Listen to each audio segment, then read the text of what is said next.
Spika wa Baraza la Wawakilishi, Mheshimiwa Daniel Silobaran, Naibu wa Spika wa Bunge la Jamhuri ya Muungano wa Tanzania, Mheshimiwa Doto Mashaka Biteko, Naibu Waziri Mkuu mstaafu na mbunge wa Jimbo la Bukombe, Mheshimiwa Daktari Tulia Ackson, Spika wa Bunge la Jamhuri ya Muungano wa Tanzania mstaafu na Rais wa Umoja wa Mabunge Duniani, Mheshimiwa mgeni Hassan Juma, Naibu wa Spika mstaafu wa Baraza la Wawakilishi Zanzibar, Mheshimiwa Rosemary Senyamule, mkuu wetu wa mkoa wa Dodoma, pamoja na waheshimiwa wakuu wa mikoa walioungana nasi leo, Lieutenant General Salum Haji Othman, mnadhimu mkuu wa Jeshi la Wananchi Tanzania, waheshimiwa mawaziri pamoja naibu mawaziri ambao wamejumuika nasi leo, Mheshimiwa Hamza Johari, mwanasheria mkuu wa serikali, pamoja na mapacha wako wote, kiwepo mwanasheria mkuu wa Zanzibar, Daktari Mustafa Mohamed Siani, jaji kiongozi wa Mahakama Kuu ya Tanzania, waheshimiwa wabunge wote ambao mmejumuika nasi, ndugu Baraka Leonard, katibu wa Bunge wa Jamhuri ya Muungano wa Tanzania, Daktari Jimmy Onazi, katibu mkuu ofisi ya waziri mkuu, pamoja na makatibu wakuu, naibu makatibu wakuu wote ambao mmejumuika nasi katika tukio hili la leo, viongozi mbalimbali mliohudhuria katika misa hii takatifu, watumishi wote wa ofisi ya waziri mkuu pamoja na watumishi wote wa Bunge la Jamhuri ya Muungano wa Tanzania, viongozi mbalimbali wa dini, madhehebu mengine, viongozi wa serikali, viongozi wa vyama vya siasa mliohudhuria, pamoja na waombolezaji wote. Na mimi nisimame kwenye itifaki ya utambulisho tuliopewa. Niungane pamoja na waombolezaji na waongeaji wote waliotangulia kwa masikitiko makubwa kutoa pole nyingi sana kwa mjane na wanafamilia, familia kwa ukubwa wake, waheshimiwa wabunge, kutokana na msiba huu mkubwa wa kuondokewa na mpendwa wetu marehemu William Lukuvi, aliyekuwa mbunge wa Isimani na waziri katika ofisi ya waziri mkuu anayeshughulikia sera, bunge na uratibu pamoja na watu wenye ulemavu. Hakika kifo cha mpendwa wetu Mheshimiwa Lukuvi kimetuacha Watanzania wengi tukiwa na simanzi kubwa na butwaa kubwa kufuatia kuondoka kwake. Nitoe pole kwa Mheshimiwa Rais kwa kuondokewa na askari wake wa mwavuli, kama ambavyo watangulizi wengi wametoka kusema. Mimi binafsi nimekuwa nikiwasiliana naye na kushauriana naye mara kwa mara hadi siku ambapo muda mfupi tulipoarifiwa kwamba hali yake ya afya imebadilika, tulikuwa tukiwasiliana na tukipanga shughuli mbalimbali za kazi. Tulikuwa tukiongelea kuwa na vikao kama ambavyo watangulizi walioongea wametoka kusema, hasa ukizingatia ratiba zilizokuwa zinaendelea za kamati, tukiwa tunajiandaa na masuala ya bunge. Nitumie fursa hii tena kutoa pole kwa familia, ndugu, jamaa na marafiki wote na wale wote ambao kwa namna moja ama nyingine wameguswa na msiba huu mkubwa kwa Watanzania wote. Kama tulivyosikia katika wasifu wake, Mheshimiwa Lukuvi atakumbukwa kwa mengi katika nchi hii kutokana na utumishi wake uliotukuka kwenye nafasi mbalimbali. Hakika katika uhai wake Mheshimiwa Lukuvi ametoa mchango mkubwa kwa taifa letu. Kama serikali tumepungukiwa na mtu ambaye ataendelea kukumbukwa sana sana kwa busara zake, kwa ukomavu wake wa kisiasa, kwa ushawishi wake mkubwa, kwa weledi wake mkubwa katika kazi, uzalendo na kiwango cha juu cha uratibu. Mheshimiwa Baba Paroko, Mheshimiwa Lukuvi atakumbukwa sana kama mshauri na mlezi wa kila mmoja. Kama ambavyo wasemaji wengi wametoka kusema, Mheshimiwa Lukuvi alikuwa baba, alikuwa mlezi, alikuwa mwalimu wa kila mbunge. Mheshimiwa Lukuvi alikuwa mlezi, alikuwa mwalimu kwa kila waziri. Alipenda kumsaidia kila waziri anapoona katika sekta yake anavyoenenda wenda asipate ufanisi mkubwa. Mheshimiwa Lukuvi alikuwa na kiwango cha juu sana cha kujitolea, nidhamu binafsi ya kazi, kujituma. Hiyo ndio iliyomwezesha kila Mheshimiwa Rais katika awamu kama tulivyotoka kuambiwa na watangulizi waliotoka kusema, aliona anafaa kumteua ili asaidie katika shughuli za uratibu. Mimi ni mojawapo kati ya wengi walionufaika na busara zake kwa muda mrefu. Kuanzia nilipoingia bungeni nilipata ushauri mwingi kutoka kwake. Nilipoteuliwa kwa mara ya kwanza kuwa naibu waziri wa fedha, nilipata ushauri kutoka kwake kwa kujitolea tu. Anasema hivi, unavyoenenda zingatia hili na hili na hili na hili, kazi yako itakuwa nzuri sana. Hata sasa baada ya kuwa ameteuliwa kuwa waziri wa nchi ofisi ya waziri mkuu, ni mtu ambaye huchoki kufanya naye kazi. Mheshimiwa Baba Paroko na Watanzania kwa ujumla wataona niliweza kupanga ziara moja ndefu zaidi ya mwezi na siku kadhaa mfululizo kupita halmashauri kwa halmashauri.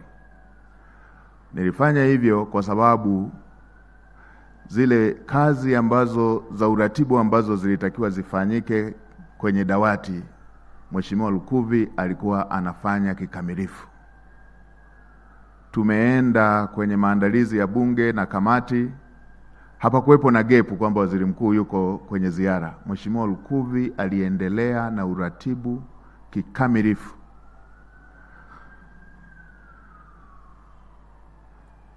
Na sio hiyo tu, kama ambavyo Mheshimiwa Jaji Mkuu ametoka kutuambia, Mheshimiwa Lukuvi alikuwa anaweza kuelezea masuala ya kazi kwa lugha iliyo rahisi kwa kila wizara na kufanya masuala yanayohusiana na ushirikiano ndani ya serikali kuwa na ufanisi mkubwa zaidi. Tutaendelea kumkumbuka Mheshimiwa Lukuvi kwa umahiri wake huo, na hata tulipokuwa tukikaa mawaziri tulikuwa tunasema kwa kweli, mnyonge mnyongeni, haki yake mpeni. Mheshimiwa Lukuvi kwenye masuala ya uratibu ni profesa. Hivyo hivyo na kwa waheshimiwa wabunge, anafanya mahusiano kati ya serikali na bunge yawe imara kila wakati. Mara nyingi kwenye majukumu haya ya mihimili, kuna wakati joto huwa linapanda kama wana michezo. Unakuta mbunge kwa ajili ya kuwatetea wananchi wake, na pengine majibu yaliyotolewa na serikali hayajamridhisha yeye na wananchi wake, ana lose temper. Mheshimiwa Lukuvi alikuwa ni mwalimu wa kuweza kuhakikisha mahusiano kati ya mbunge, wananchi wa jimbo husika pamoja na serikali yanadumishwa, na amefanya hivyo si mara moja, amefanya hivyo mara nyingi.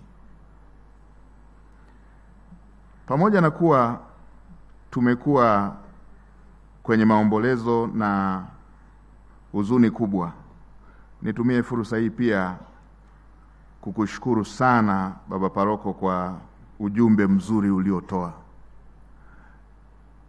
Umetusaidia wengi. Mimi mwenyewe nilikuja hapa nikiwa nimejaa kwa nini nyingi sana kichwani na kifuani na majonzi. Nilikuwa naona kama shetani anatafuta kuniangusha, kumuondoa Mheshimiwa Lukuvi ambaye alikuwa ananisaidia na kuiona nafasi ya waziri mkuu na kazi za waziri mkuu kwamba ni kazi zinazoweza kufanyika kwa urahisi. Katika kipindi kifupi nikiwa nimeona tunaenda vizuri, tumepanga majukumu mengi, tumepanga namna tutakavyoliendea bunge, tumepanga namna tutakavyoendea dira mpya. Ghafla unasikia ndugu unayepanga naye, kiongozi unayepanga naye anaondoka ghafla bila kuwa amehuzunika, amesikitika kwamba ana jambo linalomtatiza gumu la kiafya. Hakika tunakushukuru sana Baba Paroko kwa mahubiri yako ya leo. Imekuwa tu sio misa ya kumsindikiza mwenzetu, bali imekuwa elimu ya kila Mtanzania ambayo itatusaidia Watanzania kudumisha undugu wetu, uungwana na ubinadamu wa kila moja, huku tukijua sote njia yetu ni hiyo hiyo. Amesema Mheshimiwa Makamu wa Rais mstaafu Daktari Mpango kwamba siku hizi tunatumia vibaya mitandao. Baba Paroko, wewe mwenyewe katika mahubiri yako pote nilikuwa nakusikiliza, umetumia neno tuki, tuta, ukiwa unaonesha na wewe ni binadamu kama sisi. Ukiwa unaonesha na wewe safari yako ni kama yetu sisi. Lakini sisi huko mitandaoni, wapo wengine wakiandika utadhani ni Mungu kaandika, kama vile wao haya mambo hayawahusu kabisa. Utasikia mtafanya hivi. Ukimwangalia mtu mwenyewe anayeandika hivyo amesha dhulumu tu, hata sio msafi, ana madeni kibao na utaperi mwingi basi. Kwa hiyo somo la leo Baba Paroko limetusaidia sana kuturudisha binadamu wote waone sisi ni binadamu na safari yetu ni moja, na mwenye masahihisho ni Mungu mwenyewe. Wa kuweza kujua nani ananuka ni Mungu mwenyewe. Nakushukuru sana Baba Paroko kwa somo hilo zuri. Na nilipokuwa nimekaa pale nikasema nitawaambia wasaidizi wangu siku moja wanielekeze mpaka nikasali kwenye kanisa lako ili ujumbe huu ni upate na siku nyingine. Nakushukuru sana Baba Paroko.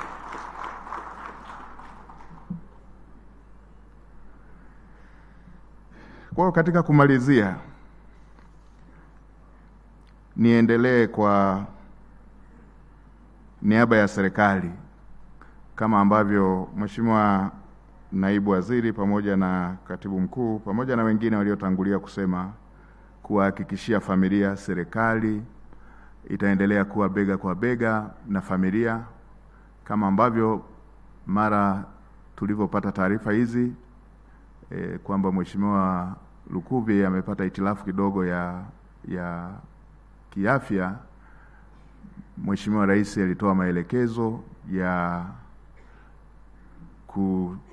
kusaidiana na familia kwenye kila hatua kama ambavyo tumefanya, na hata sasa maelekezo yake ni hayo hayo, na kama ambavyo mmeshaona kwenye ratiba, na yeye yuko bega kwa bega pamoja na familia, yuko bega kwa bega, Mheshimiwa Spika, pamoja na wewe na Bunge pamoja na Watanzania wote, wakiwemo wananchi wa mkoa wa Iringa pamoja na jimbo la Isimani. Nirejee tena kutoa pole kwa familia. Mungu awape moyo wa ustahimilivu. Yeye ndiye mwanzilishi wa maisha ya kila moja, na yeye ndiye anayejua mwisho wa maisha ya kila mmoja wetu. Bwana alitoa na Bwana ametwaa, jina la Bwana lihimidiwe. Asanteni sana.